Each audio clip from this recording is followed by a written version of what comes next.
Lucky Star Arts and Sports Club football ലീഗിൽ Lions FC ചാമ്പ്യന്മാരായി. NAD Pullalikkara Lucky Star Arts and Sports ക്ലബിൻ്റെ നേതൃത്വത്തിൽ 3 മാസക്കാലമായി നടന്നുവരുന്ന ഫുട്ബോൾ ലീഗിൻ്റെ ഫൈനൽ മത്സരത്തിൽ സ്പോർട്ടിംഗ് FCയെ പരാജയപ്പെടുത്തി ലയൺസ് FC ചാമ്പ്യന്മാരായി. കളമശ്ശേരി നഗരസഭ മുൻ കൗൺസിലറും ക്ലബ്ബ് രക്ഷാധികാരിയുമായ ATC കുഞ്ഞുമോൻ വിജയികൾക്ക് ട്രോഫികൾ സമ്മാനിച്ചു.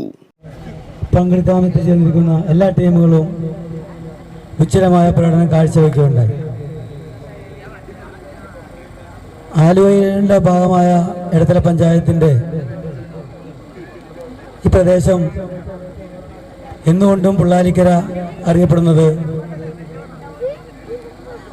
ലക്കി സ്റ്റാർ ക്ലബിൻ്റെ നാമധേയത്തിലാണ്. കാരണം ലക്കി സ്റ്റാർ ക്ലബ് എന്ന് പറഞ്ഞാൽ വർഷങ്ങളോളം നീണ്ട് നിന്ന് പ്രവർത്തിക്കുന്ന ഒരു മാതൃകാപരമായ ഒരു ക്ലബ്ബാണ്. കാരണം ഒരേ തലമുറ മാറി മാറി വരുമ്പോഴും ഈ പ്രദേശത്തുള്ള യുവാക്കളെയും വിദ്യാർത്ഥികളെയും അണിനിരത്തിക്കൊണ്ട് അവരുടെ പ്രവർത്തനം ഭാവി തലമുറയെ വാർത്തെടുക്കുന്ന രീതിയിലുള്ള ബൃഹത്തായ ഒരു പദ്ധതിയാണ് ക്ലബ്ബ് ആസൂത്രണം ചെയ്തു പോകുന്നത്.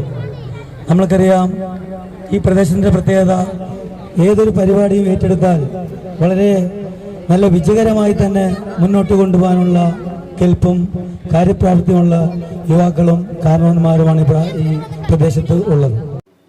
ക്ലബ്ബ് ഭാരവാഹികളായ അനസ് വിരിപ്പിൽ, ഷാനവാസ്, അബു, കരീം നികത്തിൽ, മറ്റ് അംഗങ്ങൾ തുടങ്ങിയവർ സംസാരിച്ചു. ആലുവ ലൈവ് ന്യൂസിനു വേണ്ടി സിദ്ദീഖ് കാരക്കാടനൊപ്പം സനൂപ് കളമശ്ശേരി.